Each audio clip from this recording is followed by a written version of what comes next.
Hey guys, welcome to the next episode. Today I'm going to show you how to use PancakeSwap, and this is equivalent of Uniswap on Binance Smart Chain network. So, first of all, in order to connect to PancakeSwap, make sure you have your MetaMask installed and you're logged in, and then over here you need to choose Binance Smart Chain or BSC. If you don't know how to add it to your MetaMask, check my other video, I've explained step by step how to do it. Once you do this, in the right top corner we've got connect button, so just click on it, choose MetaMask, and as soon as you do this, you should be connected to PancakeSwap.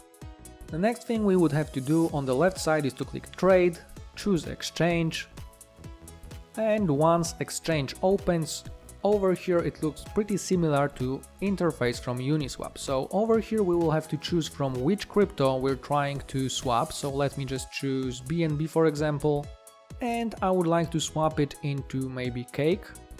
And let's say I'm going to swap 0.05 BNB and I will get around 1 Cake. So we hit swap, we have to confirm the swap, and MetaMask window will show, and we will have to confirm it in the right bottom corner by clicking confirm.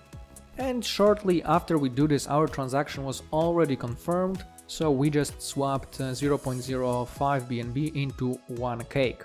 So this is one of the things you can do over here. Another thing would be to add liquidity. In order to do that, we click on liquidity over here, we hit add liquidity, and then we need to choose to which cryptocurrency pair we would like to add liquidity. So I'm just going to add liquidity for BNB with Cake.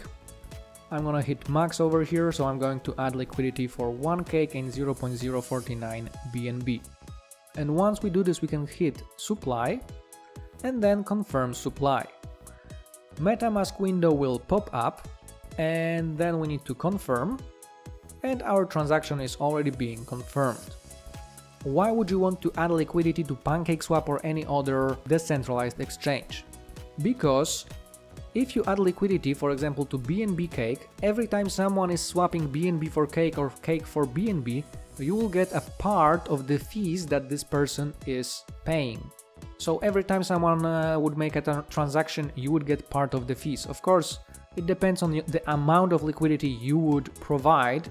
The more liquidity you provide, the more share of the fees you get. But this is a very easy way of passive income. Another thing we can do when we add liquidity is farming. So in order to farm, we need to choose farm over here. And then after we do this, we can see a list of pairs from which we can farm.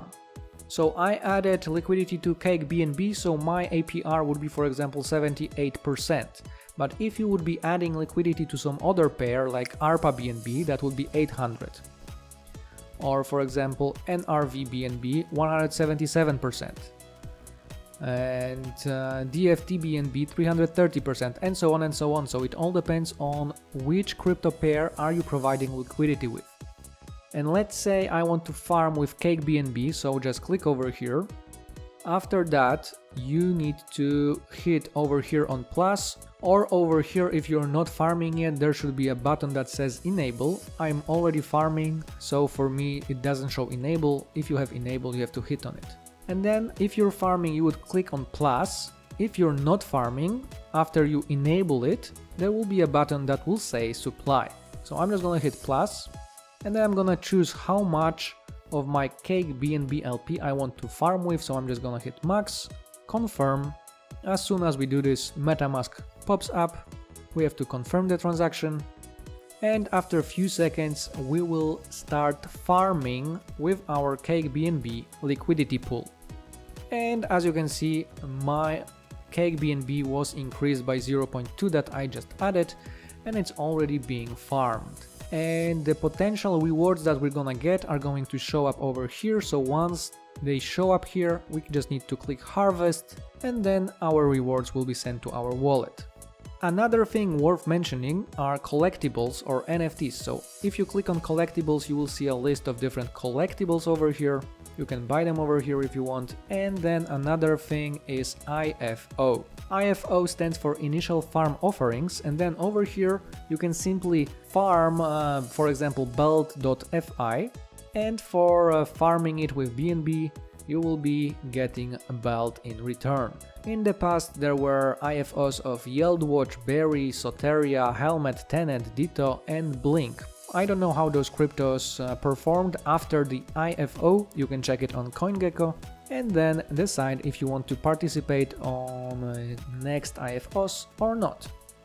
And that would be it for today. Please let me know in the comments what do you think about PancakeSwap, have you used it before and was this tutorial helpful for you? And remember to hit thumbs up, subscribe our channel and share this video with your friends. Thanks for watching.